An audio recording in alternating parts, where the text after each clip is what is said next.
Bapak, saya Jawa Tasik. Pak Mutasi Nababan berpengalaman sebagai pengusaha cukup panjang ya. Pernah jadi direktur PPK di Hero Service. Pada waktu menulis buku yang sebelumnya, Jokowi, Politik Tanpa Pencitraan, saya itu sudah merasa waktu itu Pak Jokowi akan jadi presiden.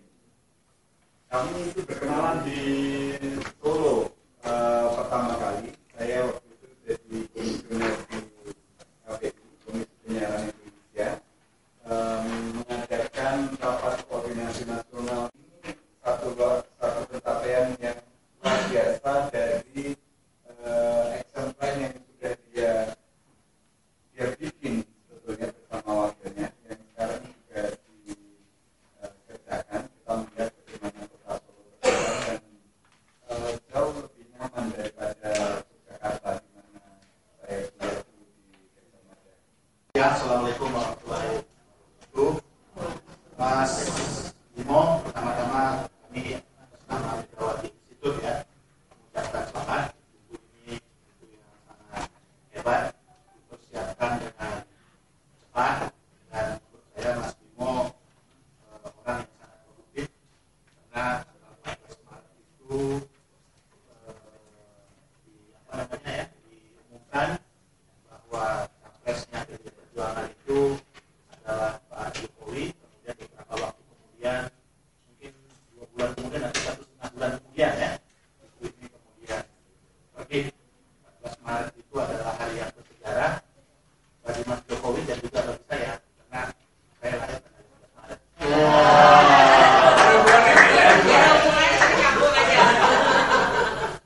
Pak Jokowi itu kalau kita berbicara revolusi mental, di sini jelas dikatakan bahwa Mas Jokowi itu adalah sebuah role model. Role model bagi kepemimpinan yang diimajinasikan oleh kebanyakan rakyat Indonesia pada saat ini. Kira-kira kalau Ben Anderson itu menulis buku tentang Imagine Community, maka Pak Jokowi itu adalah sosok pemimpin yang diimajinasikan oleh banyak orang rakyat pada saat ini. Jadi dia adalah representasi dari kepemimpinan rakyat, representasi dari kita, kira-kira. Ya, representasi daripada kerinduan rakyat, dan menurut pandangan kami, dia adalah role model. Ya. Role model dari sebuah arus besar perubahan yang diinginkan oleh masyarakat. Dan Mas Bimo saya rasa menuliskannya di sini tentang ideologi perjuangan dari Pak Jokowi, misalnya tentang bagaimana menghadapi proses globalisasi, bagaimana menghadapi penanggulangan misalnya kemiskinan, prestasi-prestasi dia mulai dari Solo sampai dengan di DKI. Nah, kalau kita misalnya mendengarkan apa yang dikatakan oleh Pak Jokowi kemarin di dalam perkumpulan satu pertemuan dengan CEO Capital Market, gitu ya, profesional di bidang pasar modal maupun di pasar keuangan, jelas mengatakan bahwa fondasi yang paling kuat yang harus kita lakukan perubahan dalam kerangka revolusi mental itu adalah perubahan. Buku ini, ya, belilah buku ini karena ini bagian daripada sebuah proses perjuangan, gitu ya, karena buku ini dilahirkan dari sebuah proses pemikiran. Kita berpikir kita butuh energi, gitu ya. Energi itu butuh ongkos, seperti halnya kita beli bensin di SPBU gitu. Kalau nggak nanti SPBU-nya bangkrut kalau nggak gitu. Sehingga kemudian nanti Mas Bimo bisa terus menerbitkan ini, terbitan yang diterbitkan juga oleh Mas Bimo dan beberapa relawan-relawan lain. Saya rasa mungkin itu. Terima kasih atas kedatangan rekan-rekan sekalian. Mudah-mudahan kita bisa terus bersatu dan bergerak untuk merubah Indonesia menjadi lebih baik lagi yang akan datang. Dan selamat buat Mas Bimo. Assalamualaikum warahmatullahi wabarakatuh. Waalaikumsalam. Baik, terima kasih Mas Arif. Barang ya, mahal ya. Saya ambil kok case dari Bapak ada di sini, Bapak. Ya. Rumah. Ya. Sampai sekarang Bapak belum punya rumah. Artinya mohon maaf, saya Ya. Ya. dan beliau Jokowi saat pribadi ingat nama saya. Ya. Orang-orang yang harus orang Iya sih. Jadi ingat namanya. Jadi ingat, Pak, sampaikan salam sama beliau. Saya di rumah ya. Tapi bukan Prabowo Satu kan? lagi. Saya Jokowi habis, itu suara bisa alat titik. Kira Prabowo. Oke, atau ada yang mau ibu, ya. Dulu kita bisa tertolong dengan biaya kesehatan. Kayak orang sekarang ada kayak orang mau melahirkan, Ya. terus ada jam 3, jam 5 itu. Yang kalau ada Jokowi Maksudnya prosedurnya sekarang lebih lama, lebih panjang atau lebih mudah. Artinya aksesnya itu lebih mudah. Lebih mudah. Lebih mudah cuma kita pakai KTP sama kakak. Ngisi formulir secara nasional. Terus penyelewengan dari 360 jadinya 75.000 pembantu saya, anaknya dapat segitu cuma 35.000. Oke, Bapak Ibu sekalian, itu yang Ibu katakan, pekerjaan. Hampir semua rumah tangga di Indonesia yang kami survei itu punya pengangguran, termasuk orang kaya. Apa definisi pengangguran? Saya sebut aja pengangguran adalah tidak registered work, artinya tidak punya employment. Kalau dia 2 hari polisi cepet dan tukang parkir, menurut definisi kami itu masih pengangguran. Data statistik Indonesia mengatakan pengangguran itu 7 juta. Adalah betul-betul nggak kerja. Tetapi yang sebenarnya ada 36 juta, bahkan lebih konservatif, 45 juta. 45 juta, definisinya di BPS adalah orang yang 2 hari dapat income, 2 hari. Hari itu dia dianggap bekerja. Oleh karena itu, negara harus mensejahterakan. Tapi ada in between yang mereka nggak lihat. Orang Belanda, orang Eropa kerja dulu, baru mendapatkan. Nah, kenapa Jokowi? Karena Jokowi adalah orang, menurut saya, kenapa saya bilang Jokowi bukan karena populer. Pemimpin saat ini yang betul-betul secara konsisten menerapkan Marhen. Yang dibilang, ini Bimo, saya kagum, berani mengatakan Jokowi ini Marhen. Marhen itu apa? Marhen itu ideologi yang tidak mempertentangkan kelas. Komunis mempertentangkan kelas. Marx dan Lenin buat perubahan nggak bisa kalau kamu nggak bongkar ini kelas. Ayo kaum proletar miskin keprukin ke orang kaya, ajar. Marhen, waktu Soekarno ketemu petani Marhen, dia melihat orang mengerjakan hal yang sama, kerja keras, rajin, dapat hasil sedikit tapi bangga. Di situ Soekarno mengatakan tugas negara membuat orang yang kerja keras ini dapat hasilnya jauh lebih baik, jadi lebih banyak. Kalau dia hari ini dapat 5, misalnya dia menghasilkan cuma 5 karung sebulan, negara tugasnya membuat dia menjadi 10 karung.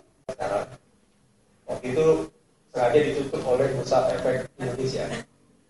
Waktu Jokowi datang ke Bursa Efek sehari tanggal 10 April, 1 hari setelah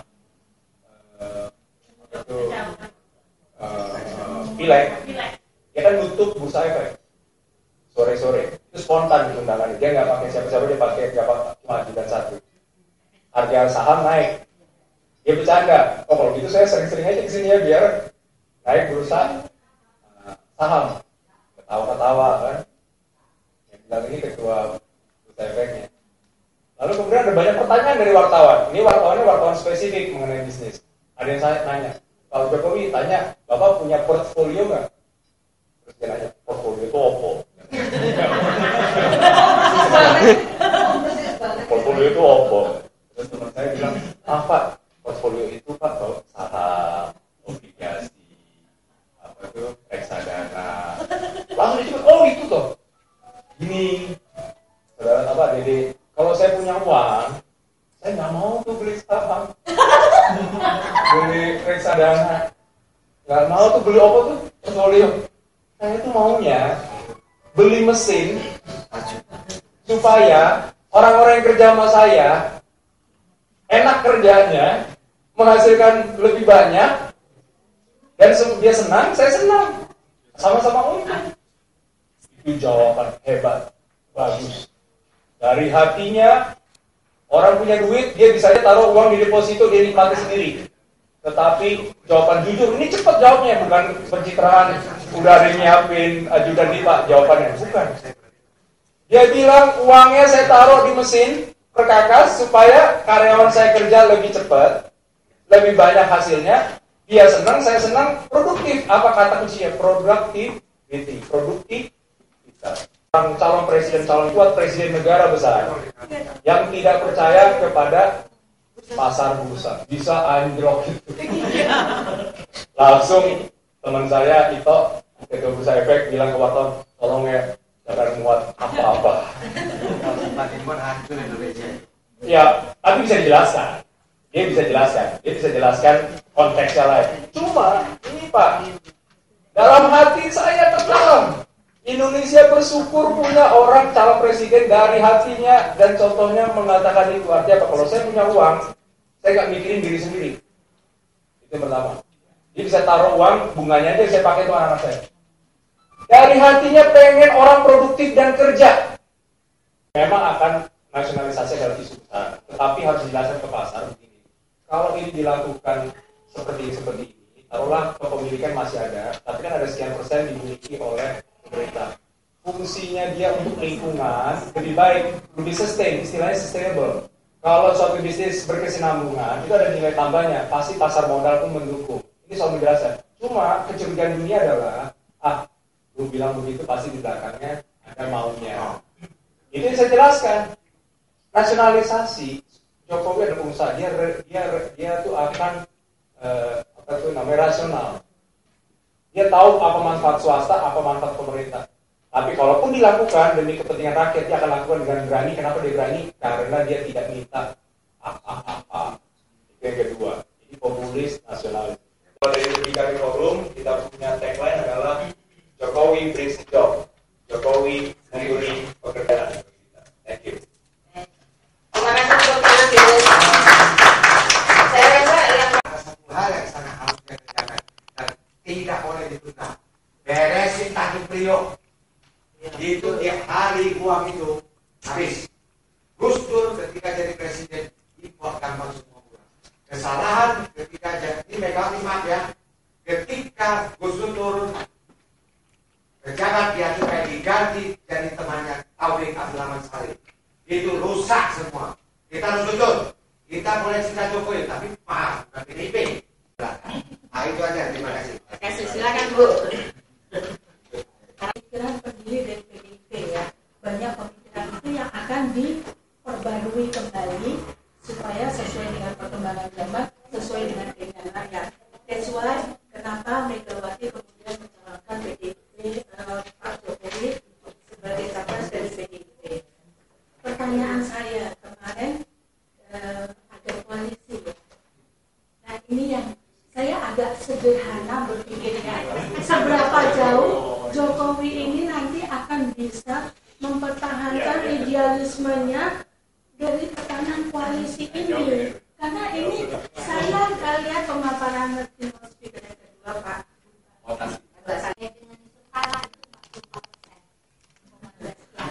Sementara dengan Samad 42,9. Nah kira-kira kalau kita boleh dapat bocoran dengan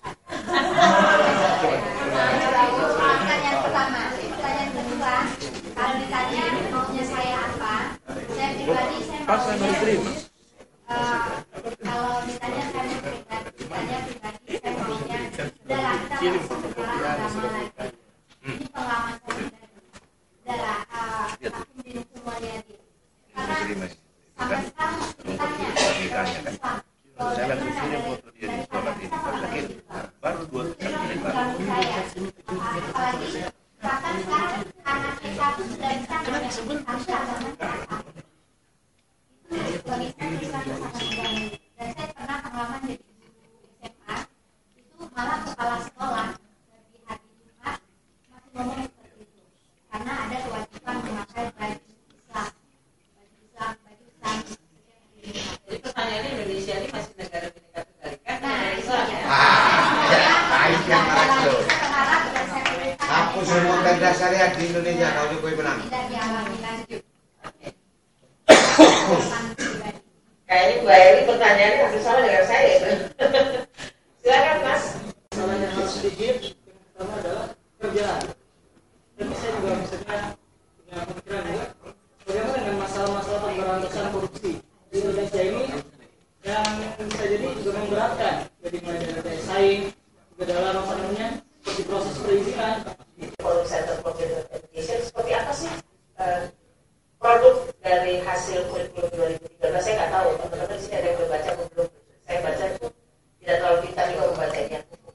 Tapi kurang lebih teman-teman termasuk, maaf ya, kalau kita kan kadang-kadang indikator ada yang jidat hitam itu rajin sholat. Ada teman saya yang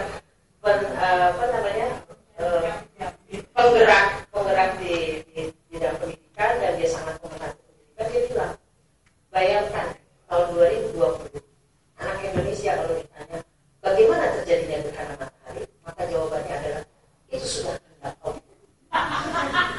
Saya rasa ini yang harus menjadi perhatian ya. Saya tidak melihat ada usaha yang sangat serius dari berbagai partai untuk melihat ini gitu, karena Sidiknas saja sudah bermasalah sebenarnya. Tapi betapa sulit saya menemukan itu situasinya di Jakarta, termasuk di Yayasan Perguruan Cikini, di mana Bu Mega dan lain sebagainya, kelompok-kelompok ya Bang Akbar itu belajar, karena di sana juga ada sulit sekarang. Jadi bayangkan pelajaran lebih mengerti pagi-pagi, saya kecewa banget. Yang membuat saya menarik ke sekolah itu adalah pelajaran lebih mengertinya. Cuma taman siswa dan jam percik yang masih mempertahankan, yang lain tidak ada. Tetapi sekarang menjadi curhatan sholat Jumat. Nah, ini kan sesuatu yang menurut saya, aku mau mencari sekolah di mana lagi. Ya, yang istilahnya buat saya tuh bagaimana mendidik realitas masyarakat kita yang Bhinneka Tunggal Ika. Gimana caranya memberikan bekal kepada anak-anak justru untuk berani menghadapi tantangan perbedaan. Nah, saya rasa ini yang paling penting sekali untuk dipikirkan secara serius, karena buat saya potensi konflik merongrong itu luar biasa. Karakter kita itu sangat besar, dan yang terjadi hate speech itu terus terang sangat bebas di ruang kita. Dan hate speech itu tidak terjadi. Hate speech itu justru datang dari rumah ibadah. Saya melihat tidak saja di Islam, di Kristen juga ada. Mungkin di Hindu juga ada, saya tidak tahu. Ini yang menurut saya, bukan saya tidak ingin negara fasis ya untuk terlibat, tetapi perlu untuk mengontrol juga. Ini ada yang menarik, salah satu ini resepnya Yusuf Kala ya untuk Poso dan Ambon. Saya kan waktu di Merpati sering ke Ambon dan juga pernah ke Poso. Saya tanya di Kristen dan Islam, kenapa akhirnya bisa damai? Selain yang lain-lain, karena level literasi itu tinggi, udah gak percaya. Akhirnya adalah nyatuin adanya kegiatan dengan forum yang berpertemuan dan kegiatan yang paling gampang pasar.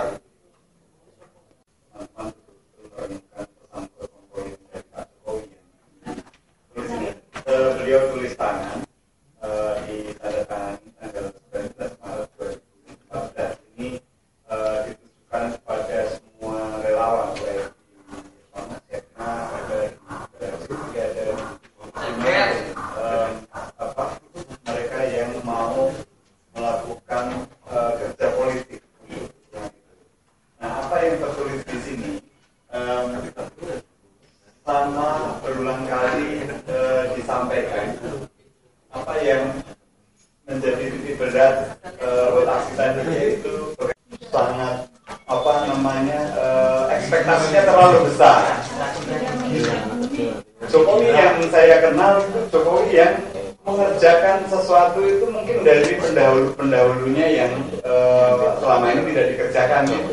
Dia kerjakan apa yang Jokowi sudah rencanakan, dia mungkin akan kerjakan apa yang sudah direncanakan oleh SBY gitu ya, dengan speed yang cepat. Nah, ini yang saya garis bawahi dari apa yang disampaikan oleh Mas Ari Budimantra, yaitu soal kecepatan. Sekarang ini selain kita dituntut untuk bekerja, kita juga dituntut untuk mengerjakan itu dengan cepat.